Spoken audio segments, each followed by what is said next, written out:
have a wonderful feast of two very important saints in the life of the church, so important it takes precedence over the Sunday Mass. We've got Peter and Paul, who really are the foundation pillars in the very early church, who helped the church to understand what Jesus had really taught them. They were guided by the Holy Spirit to lead the church. Peter for the Jewish church, and Paul for the Gentiles, the non-Jewish people who spread the faith amongst them.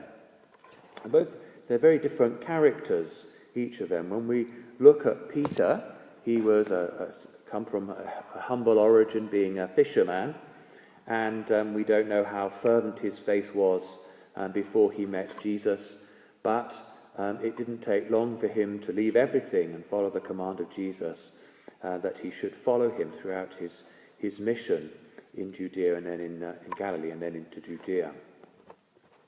Peter had an interesting character because he could get really excited about something and then be dashed right down and get things completely wrong. So saying, "Lord, I'll never deny you," and then moments later, or perhaps an hour later, whatever it was, he was denying Jesus, having run away in the Garden of Gethsemane, and then hanging around in the background in the court when Jesus had been arrested, and people saying, "You're one of them," no denying it all. And then here we have another example of his character in this lovely reading, "You are Peter on this rock." So Jesus says, "Well, who do people say I am?" And they give various answers. "But who do you say I am?" And Peter answers up for all of them and says, "Well, you're the Christ, the Son of the living God." So he's understood that. And then, of course, Jesus gives him this wonderful command that he should be the rock on which he's going to build his church. So the foundation, really, of our understanding of the infallibility and the authoritative teaching of the church. But straight after this passage, Jesus goes on to predict his passion and tell them that he's going to suffer and die and rise again on the third day. And then we're told Peter takes him aside, so you can see he's putting his arm around him. He says, "Come over here, Lord." He says, "Well, this can't happen to you, He rebuked him. And then Jesus gave that answer, that really frightening answer that he said to Peter, having just said, "You're the rock on which I'm going to build my church." He then calls him Satan, and that he's a scandal, a thing to trip up over on his path. So poor old Peter was really enthusiastic. He'd jump out of the boat to try and walk on the water to meet Jesus, and then as soon as he found he wasn't really being supported by the water, he started to sink. And Jesus then said, "You had not enough faith." So we find these two sides to his character, enthusiasm and yet failing. Eventually, of course, he was martyred when he denied Jesus. Peter, and then Jesus says, "Do you love me?" and so on at the end of John's Gospel. And one day you will come to be, a rope will put round you and you'll be led to where you'd rather not go and be martyred. So Peter was crucified upside down. Now we have Paul, who was a zealous a Jew. He was brought up in the Pharisaical tradition under Gamaliel. So he had a traditional Pharisaic education, if you like, sitting at the feet of the teachers in the temple, the one teacher, Gamaliel, he had. And eventually they would have been said, right when the master says you're fit, then you can go off and be a master yourself. I don't think he actually got to that stage.